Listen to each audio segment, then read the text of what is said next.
नमस्कार मंडळी, मी Babanrao Patil. Flying movement उडता उडता या आपल्या यूट्यूब चॅनलमध्ये मी सर्वांचं मनपूर्वक स्वागत करतो. मंडळी, नितीन दादाने फ्लाइंगच्या संदर्भात अनेक किस्से सांगितलेले आहे, पण आज तुम्हाला जो किस्सा सांगणार आहे तो हा व्हिडिओ शूट करण्यापूर्वी त्यांनी मला गप्पाच्या ओघात सांगितला आणि मी हातभर उडालो. आणि अर्थात मला असं वाटतं की हा किस्सा नितीन दादाने सांगितल्यावर तुम्ही देखील असे अवाक होणार आहे. आणि काय तुमची प्रतिक्रिया आहे ते नंतर व्हिडिओ पाहिल्यानंतर तुम्ही आम्हाला जरूर कळवा. त्याच्यामुळे जास्त बोलत नाही, तो किस्सा नितीन दादांच्याच तोंडातून आपण ऐकावा. त्यामुळे नितीन दादा, जो किस्सा आहे तो मला तुम्ही सांगितलं, तो आपल्या प्रेक्षकांसाठी तुम्ही ऐकावा की नम्र विनंती. नमस्कार आणि सर्वांचं स्वागत. आजची जी एक अद्भुत अशी प्रेम कहाणी आहे विमान प्रवासातली, अच्छा, अशी प्रेम कहाणी मी तरी कुठे ऐकलेली नाही. कदाचित तू पण ऐकली नसशील, कोणीच ऐकली नसेल. बर. अशी आगळी वेगळी अशी प्रेम कहाणी आहे. आपण नाव घ्या, शरद एक फ्लाईट पसर होता. अच्छा, म्हणजे हा टोमना आहे का कौतुक? कारण माझं नाव टोपण नाव शरद आहे. ठीक आहे, शरद तर शरद. ओके. शरद नावाचा एक पर्सर होता आणि तबस्सुम नावाची एक एअर होस्टेस होती. ओके. त्या दोघांचं एकमेकांवर खूप प्रेम होतं, पण घरून दोघांच्या विरोध होता. त्यामुळे बिचारे प्रेमाच्या आगीमध्ये जळत होते. एके दिवशी काय आलं, एका फ्लाईटला त्या दोघांची नावं एकत्र आली. रात्रीची फ्लाईट होती आणि ती फ्लाईट 8 वाजता जाऊन सकाळी 8 वाजता घरी परत येणार होती. म्हणजे छोटी फ्लाईट होती. बरोबर. आता फ्लाईटवर नाव येणं म्हणजे काय, तर त्यावेळेस तो प्रोग्राम यायचा आदल्या आठवड्यामध्ये शुक्रवारी, त्याच्यात प्रिंटेड नावं असायची आणि कोणी कुठे जायचं, कोणाकोणाची नावं आहेत आणि कधी ते परत येणार वगैरे सर्व ती माहिती त्याच्यात असायची. आता सगळं ऑनलाईन झालंय. बरोबर. तर त्या प्रोग्रामवर ह्या दोघांची नावं आली. 8 वाजताची फ्लाईट होती. बरोबर. आता 8 वाजता फ्लाईटने टेक ऑफ घेतला. रात्रीच्या 8 वाजता फ्लाईटने टेक ऑफ घेतला. तर टेक ऑफ घेता ते फ्लाईट निघता तू कधी बघितलं असशील त्या फ्लाईटवर, तर लक्षात येईल तुला की खाली दादर चौपाटीचा किनारा, हुरू किनारा, हे सगळं आपल्याला दिसतं. बरोबर. मग ती फ्लाईट अशीच पुढे त्या अरबी समुद्रावरून जाते. बरोबर. आणि त्याच्यानंतर त्याच्या रुटीन प्रमाणे अलगद एक टर्न घेते आणि पुढे जाते. आणि त्यांनी किती टर्न घ्यायचा हे रेडिओ कंट्रोलने त्यांचं रुटीन ठरवलेलं असतं. त्याप्रमाणे तिथून त्यांना सूचना एक मिळते की तुम्ही आता ते मला एक्झॅक्टली माहित नाही त्यातलं आतलं, पण समजा एक 15 डिग्री किंवा 30 डिग्री असं तुम्ही बटन ते फिरवा राईट टर्न घेण्यासाठी, अशी काहीशी सूचना असणार.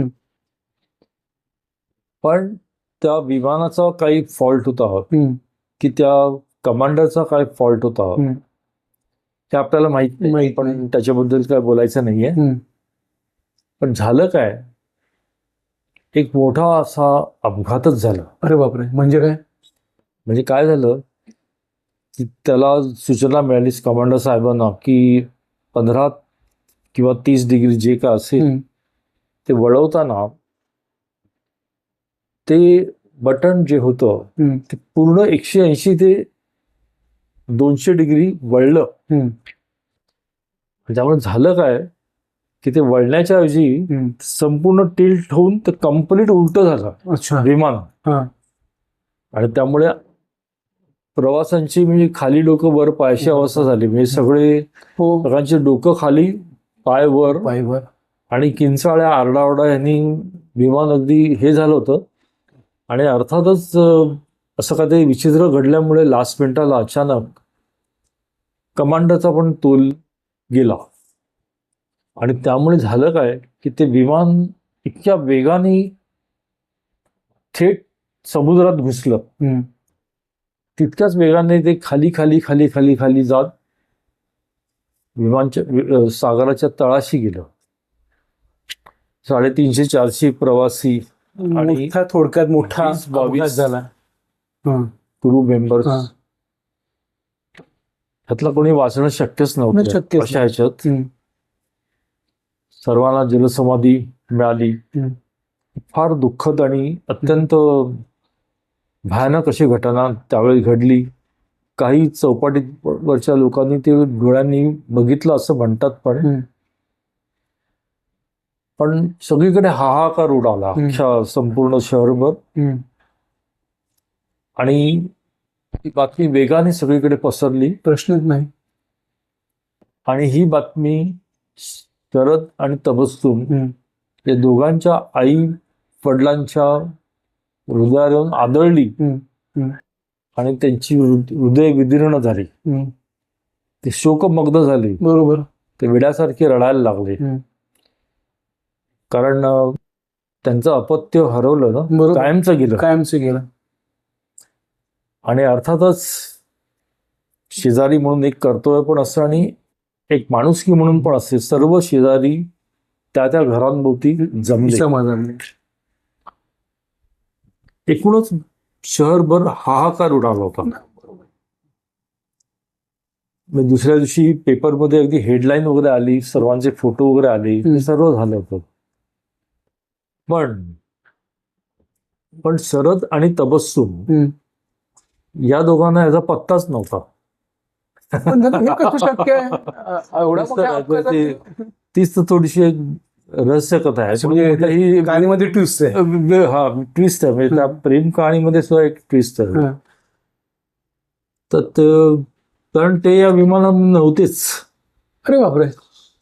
मग ते गेले कुठे प्रश्न पडेल. बरोबर ना, कारण का त्यांची ड्युटी लागली होती. हो. आणि तुम्ही म्हणता विमानात नव्हते, ते गेले कुठे?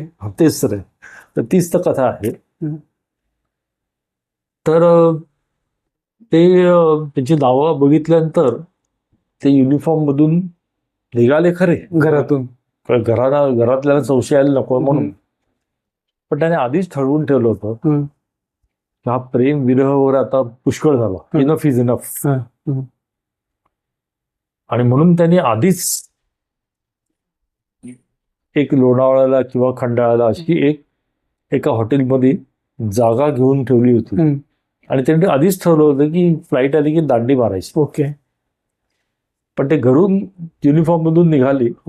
वाटेत त्यांनी ड्रेस चेंज केली आणि प्रथम ऑफिसला फोन करून कळवलं वेगवेगळ्या फोनवरून की रिपोर्टिंग सिक, म्हणजे we are not feeling well, so we are reporting sick. आता सिक म्हटल्यावर काही ऑब्जेक्शन घेता येत नाही. तुम्हाला डॉक्टर सर्टिफिकेट फार आणावं लागतं. बरोबर. आणि रिपोर्ट सिक करून त्यांनी दुसरा ड्रेस घालून ते खंडाळ्याला टॅक्सीने निघून गेले. आता 2 शॉट झाले. आता समजा 8चं डिपार्चर असेल तर 6:30ला रिपोर्टिंग असतं. बरोबर.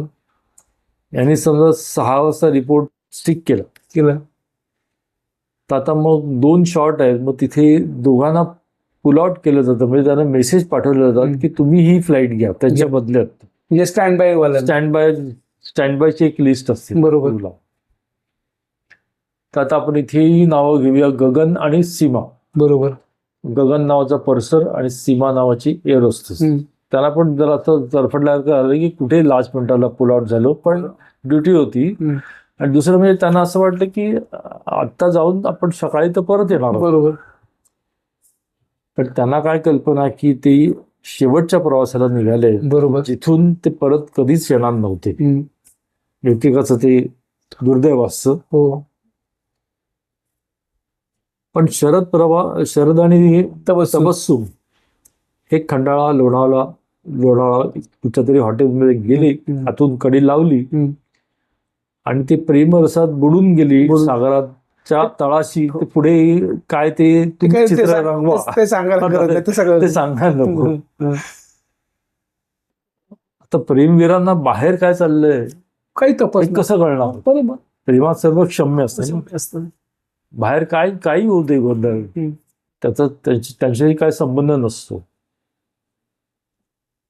पण सकाळी उठल्यावर मात्र त्यांनी ज्या वेळेला विमान परत यायचं होतं त्यावेळेला ते बरोबर युनिफॉर्म घालून आपापल्या घरी परत आले.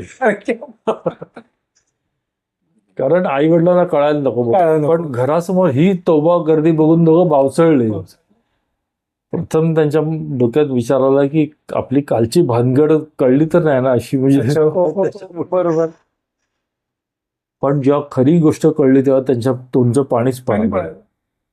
त्यातही काही अंधश्रद्धाळू शेजारी होतेच.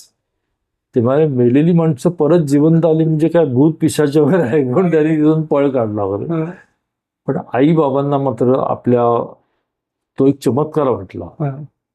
आपल्या अपत्यांचं असं जिवंत दर्शन बघितल्यावर त्यांनी त्यांना अगदी गळा भरून मिठीच मारली आणि ते अगदी हमसून ओक्साबोक्सी रडत राहिले.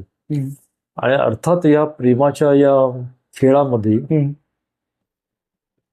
त्यांच्यातला विरोध मावळला गेला हे सांगायला नको. बरोबर. आणि लवकरच त्या दोघांचं शुभ मंगल झालं हे सांगणे न लगे. बरोबर. आजही शरद आणि तबस्सुम अतिशय गुण्या गोविंदांनी संसार करीत आहेत. त्यांचं एक प्रकारे अजूनही प्रेम आहे, वेडपिसं प्रेम आहे. कारण या प्रेमानेच तर त्यांना तारलं होतं. मंडळी, शरद आणि तबस्सुम यांच्यासाठी वेळ डायव्हर्ट झाली होती, त्यामुळे त्या मोठ्या अपघातातून ते वाचले. असो, ही एक प्रेमकथा, ही अगदी जगावेगळी प्रेमकथा त्यांनी सांगितली. त्यामुळे याच्यावर हसावं का रडावं का गप्प बसावं हे मला काय कळत नाही. निर्णय तुम्ही ठरवा. तुर्तता आम्ही दोघं इथे थांबतो. धन्यवाद.